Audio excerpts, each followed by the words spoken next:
has an alternative reading of Senate Bill 1867, and you can point to the sections that support your argument. I'd like to see that because I'll pull it up in PDF. We can go take a look at it and see what other sections that you might be interested in. Overnight.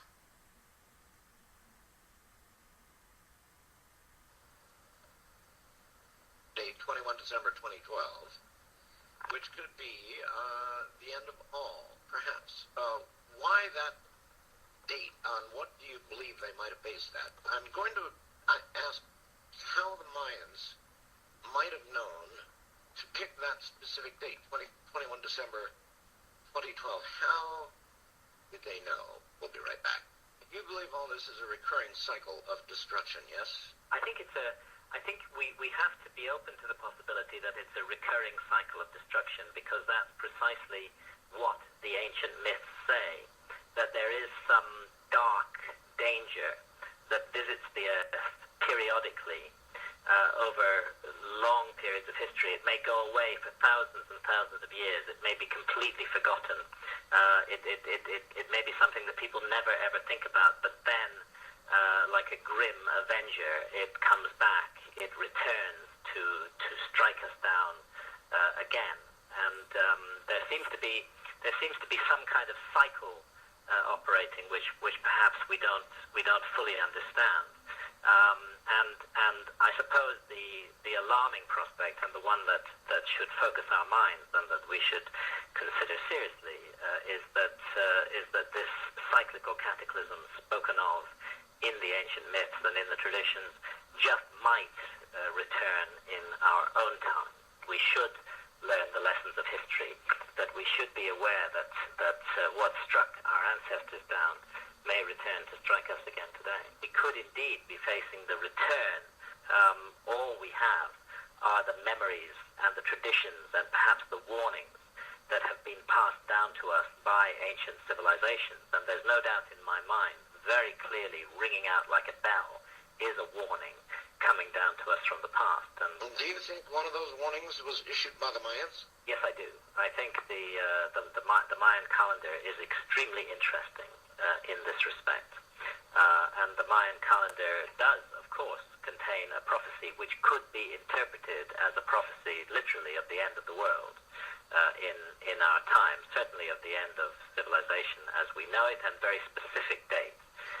And the date the Maya put on it, translated into our calendar, is the 21st of December, 2012, as of course is very widely known. I think many people in the world today are aware of this ancient warning and slightly spooked by it and rightly concerned by what it might mean. Now, it's not as simple as that. The Mayan calendar and the ideas that lie behind it are extremely complicated. The Maya were extraordinarily accurate and precise observers of the heavens, and that they had a very clear knowledge and understanding of time and the way that the passage of time affects the positions of the stars in the heavens, and in particular the positions of those stars lying in the background against the rising point of the sun on the horizon on particular days of the year.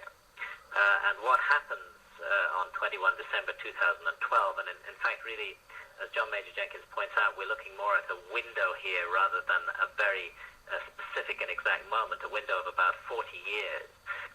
Now I think what's going on here is that the Maya are not saying that in itself causes the disaster.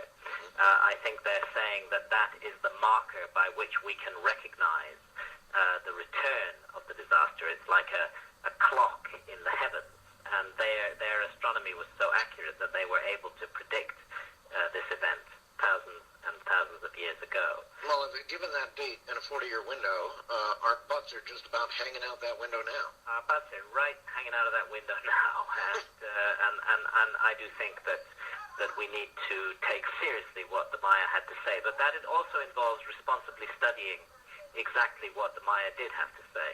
And that is a very complicated message, not an extremely simple message that the world will just come to an end on that date. It's a bit more complicated than that. It certainly seems to be signaling the end of an age of the world, the end of an epoch know for sure is that we would be unwise to ignore this warning and this message from the ancient Maya, a civilization that observed the heavens so accurately and so closely, a civilization that had inherited thousands of years of knowledge from stargazing ancestors such as the Olmecs who preceded the Maya, is a civilization that we should take seriously. And when they tell us that something traumatic and tumultuous is going to happen on the date in our calendar that we call 21 December 2012, I think at the very least we should listen to them. We shouldn't just dismiss it and ignore it. We should take it into account. And one possibility that occurs to me, we were talking before the break about the notion that the fragments of a comet that had struck the Earth before might be due to return in exactly this period, and perhaps the Maya used fortuitous events in the sky, which they were able to predict extremely accurately, to act as a marker or a signal for the return of this event, so that by looking at the sky we could know that this danger was returning to us. But there's something more in the Maya calendar than that, and indeed in all ancient traditions that speak of the destruction of a former civilization, and speak of the possibility that this destructive episode could return. And what all these traditions agree on is that humanity itself is in some way implicated in its own fate. I have to say, if there was ever a civilization that looks in mythological terms like a soon-to-be lost civilization, then that civilization is ours. Because just like Atlantis, we have, if you like, lost the mandate of heaven. We have become arrogant. We have become entirely and intensely materialistic.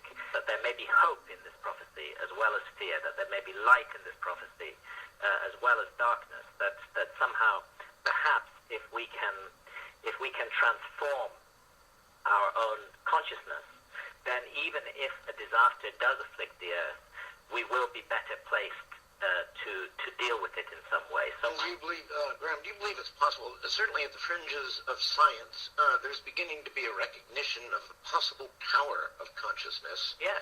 So do you believe that if we were in effect reborn and behaved entirely differently than we are now, that mass consciousness actually could avert the kind of catastrophic event, physical event that you've been talking about?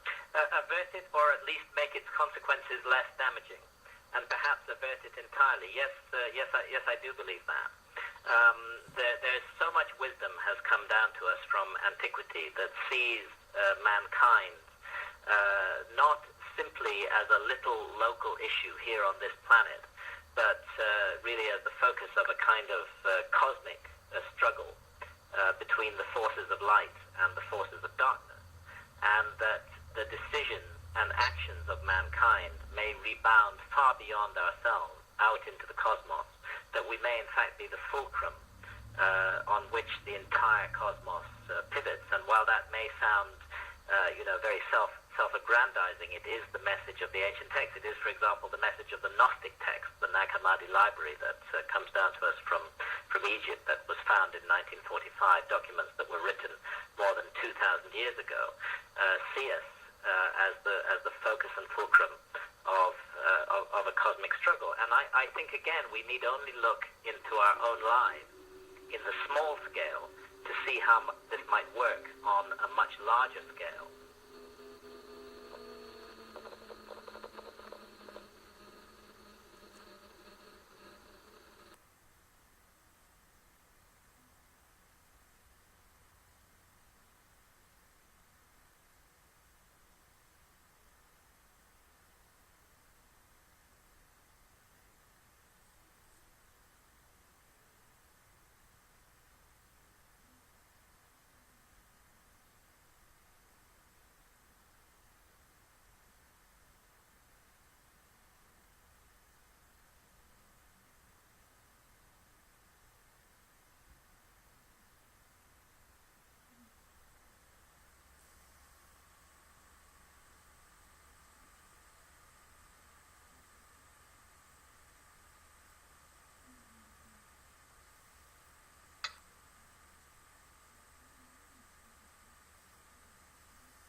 Zeta, I probably said this 100 times, maybe even 200. I don't even know how many times I've said this. The only terrorism that I have experienced has come from the federal government. All the things that they want to do to us, all the precautions that they're taking to protect themselves from us, the people who, elect them and place them in office and pay taxes and support them. The only thing I hear is how that they can contain us, control us, and every dang thing else. The only terrorism I have been experiencing comes out of the federal government.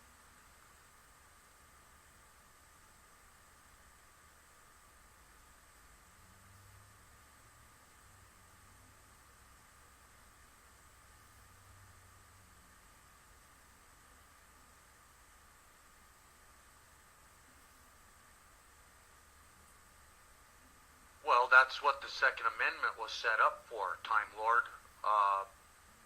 for a tyrannical government. But now we have Patriot Act 1, 2, and 3, that if you even suggest rising up against your government, you're the terrorist. They've turned it all around on us.